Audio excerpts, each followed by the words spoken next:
بسم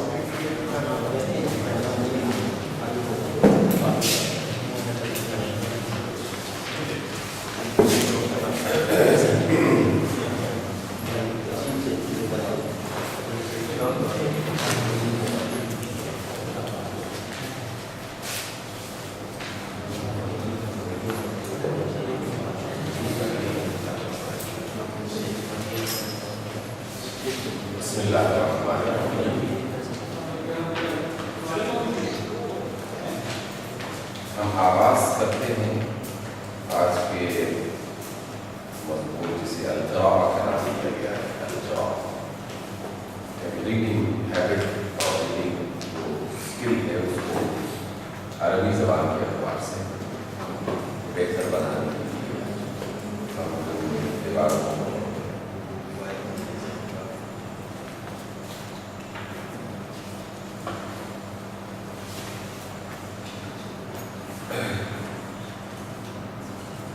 ویسے تو ہمیں اور آپ کو اس بات کا پہلے سے ہی اور نہیں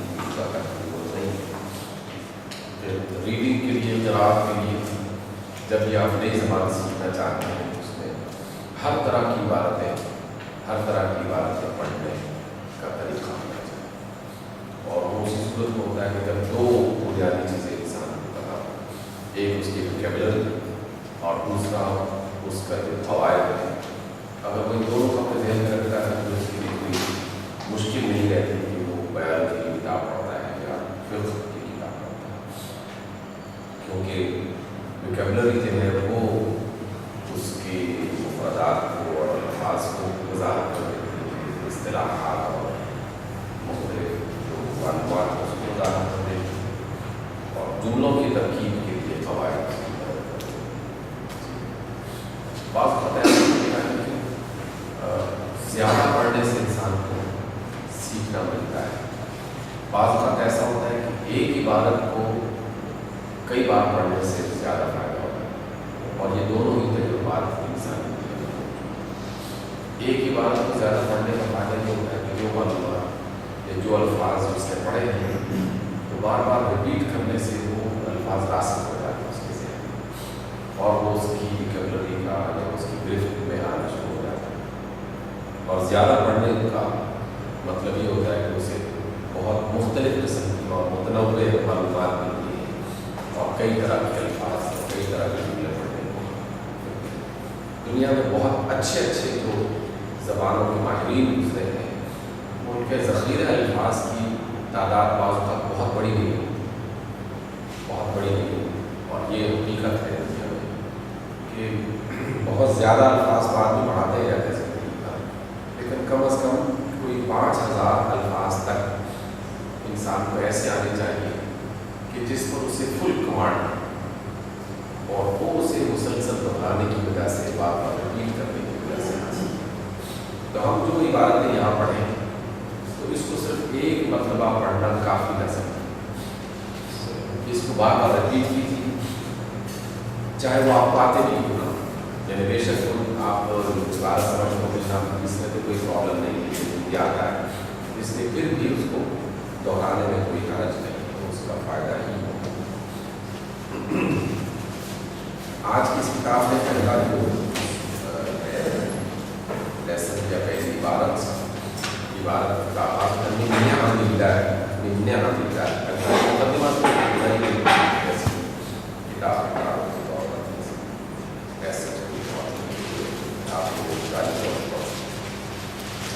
من نعم اللہ.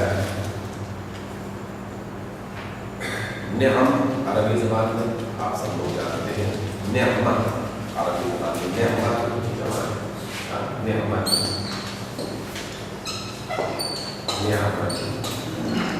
وجہو نعم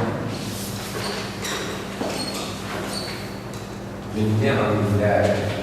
من نعم اللہ.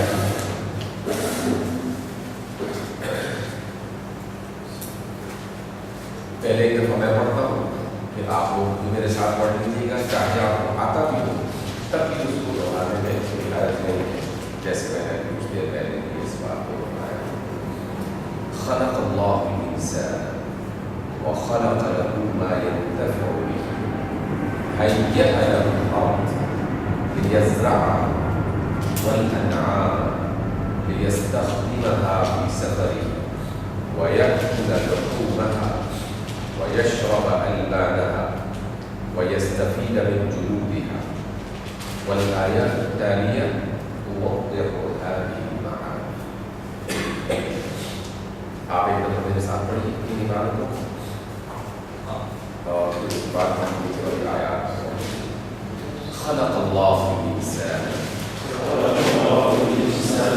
وخلق له ما ينتفع به هيأ له الأرض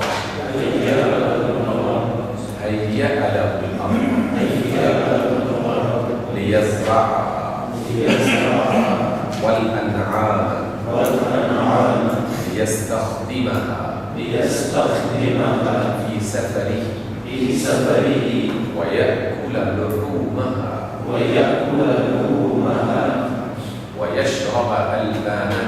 ويشرب ألبانها ويستفيد من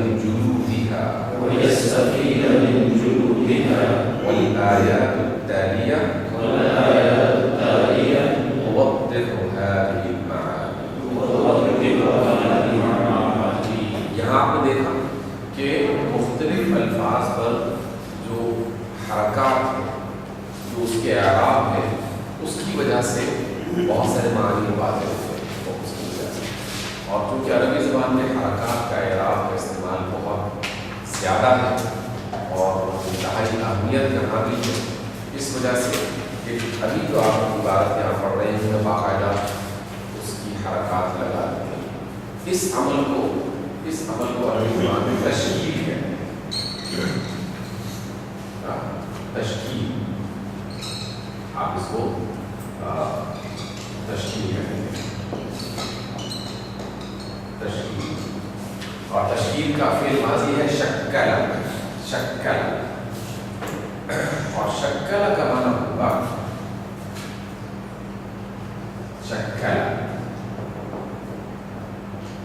شکل لفظی معنی تو شکل دینا ہے، لیکن اس سے مراد ہوگا حرکات لگانا. شکل یشکل تشکیل. اور اگر کوئی جملہ آئے کہ شکل الکلمات او العبارات التالية، شکل العبارات التالية، اس کا معنی ہوگا کہ نیچے جو عبارتیں آ رہی ہیں آپ کے اوپر زیر زبر لگائیں تاکہ آپ کو اندازہ ہو کہ یہاں زبر آ رہی ہے اور کیا زیر آ رہی ہے. اچھا، تشکیل کے پھر دو مرحلے ہیں. ایک مرحلہ خالصتاً قاعدے سے تعلق رکھتا ہے اور وہ مرحلہ ہوتا ہے کسی بھی لفظ کے آخری حرف پر تشکیل. کسی بھی لفظ کے آخری حرف پر تشکیل، اس کا تعلق گرامر سے، قواعد سے. اور کسی بھی لفظ کے شروع، درمیان اور باقی پورے لفظ پر جو تشکیل ہے، یہ اس اپنے لفظ کی ذاتی ایک کیفیت اور حالت ہے. ذاتی کیفیت اور حالت ہے، اس کی وجہ سے اس کا اندازہ ہوتا ہے. اگر جس میں بھی قواعد انوالو ہوتے ہیں، لیکن بعض اوقات اس کا قاعدہ کا انوالو ہونا لازمی نہیں. وہ عرب کلچر کی علامت میں استعمال کیا جائے کہ وہ اس لفظ کو کس طرح ادا کرتے ہیں. جملے بہت آسان ہیں، آپ کو یقیناً اس کا اندازہ ہوتا ہوگا، لیکن پھر بھی ہم الفاظ کو یقیناً وضاحت کریں گے تاکہ کوئی چیز بھول جو ہے وہ چلنا رہے گا. خلق اللہ الانسان، خلق فعل ماضی، اللہ یہاں پر فاعل ولذلك مرفوع. خلق اللہ الانسان مفعول به، اس وجہ سے اس کے آخر میں زبر آ رہی ہے. تو یہاں پر خود بخود یہ جو پیش اور زبر ہے یہ بات بتا رہی ہے کہ پیدا کرنے والا کون ہے اور کسے تخلیق کیا گیا ہے. اگر ہمارے علم میں یا ہمارے ایمان میں یہ بات پہلے سے موجود نہ بھی ہو تو تب بھی اس بات کو اسی انداز میں سمجھا جائے. ہو سکتا ہے کہ یہ عبارت کو ایسا شخص پڑھ رہا ہو کہ جو اللہ کے بارے میں وہ نہ جانتا ہو جو ہم جانتے ہیں. ہاں، تو تب بھی جملے کو اس طریقے سے اختیار کریں. خلق اللہ الانسان وخلق له ما ينتفع به وخلق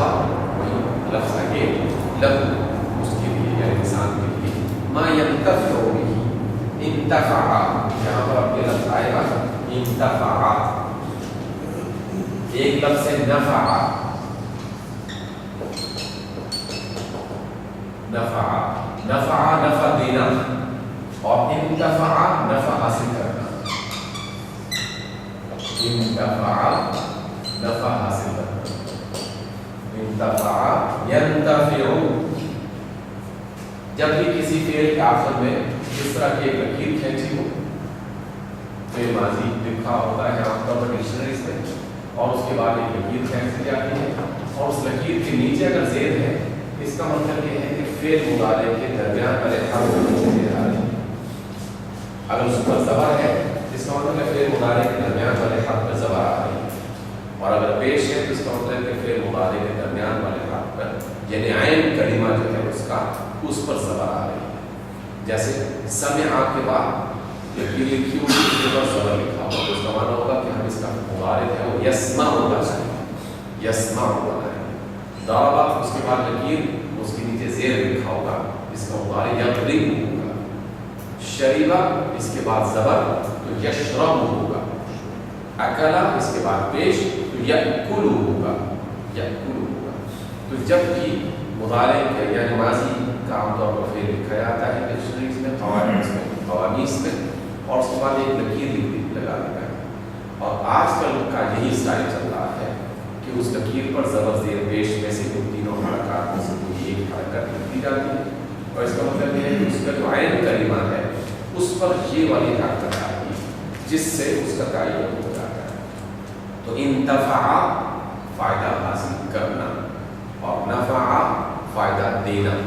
فائدہ دینا، خیر الناس ما ينفع الناس، خیر الناس ما ينفع الناس كما قال رسول صلی اللہ علیہ وسلم، آپ علیہ السلام کا فرمان بڑا معروف ہے کہ بہترین آدمی وہ ہے جو دوسروں کو، جو لوگوں کو فائدہ دیتا ہے، ما ينفع الناس، فلينتفع به، تاکہ اللہ تعالیٰ نے اس کو جو ہے نا وہ اسے اس کی بہت ساری چیزیں تخلیق کی تاکہ اس سے فائدہ ہو جائے۔ اب اس کے بعد لفظ ہے حیّا، حیّا، اس کو میں الگ سے اور واضح انداز میں اس لیے بول رہا ہوں کہ یہ لفظ اگر آخری حمزہ کے ساتھ جر کی صورت میں ادا کیا جائے تو اس کا معنی بدل جائے گا۔ یہ ماں کا کیا مطلب ہے؟ جی ماں جو الذی، ماں بھی معنی الذی خلق له ما ينتفع به، جس سے وہ فائدہ ہوتا ہے، ماں بھی معنی الذی، عربی زبان میں ماں کا لفظ ہے یہ کئی معنی میں استعمال ہوتا ہے، لیکن یہاں پر یہ الذی کے معنی میں استعمال ہوا ہے، جس سے جو، اور اردو میں ترجمہ کرتے وقت یا اس کو سمجھتے وقت اردو کے اپنے اسلوب کا لحاظ کرتے ہوئے ہم اس کا ترجمہ کریں، ہر جگہ پر صرف جو کا لفظ استعمال نہیں ہوگا بلکہ اس سیکوینس میں آپ اس کی ترتیب بدل سکتے ہیں یا لفظوں کا اپنی زبان کے اعتبار سے استعمال کر سکتے ہیں۔ خلق له ما ينتفع به، اچھا یہ ماں آپ نے پوچھا ہی ہے، دیکھیں قرآن کی آیات ہے، سبح للہ، سبح للہ ما فی السماوات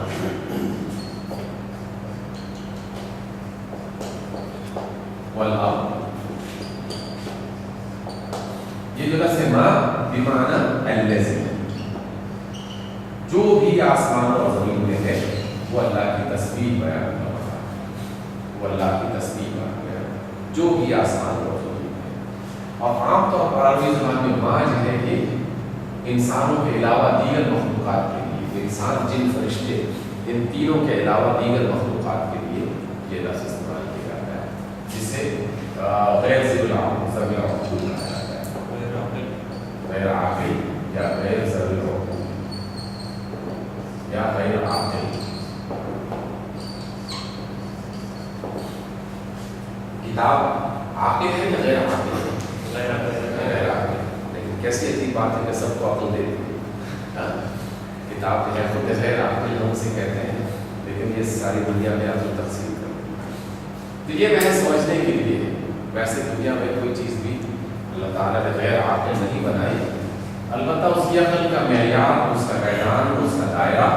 وہ الگ الگ محدود کر دیا گیا ہے، اور اس کو وہی جانتا ہے جس نے اسے بنایا،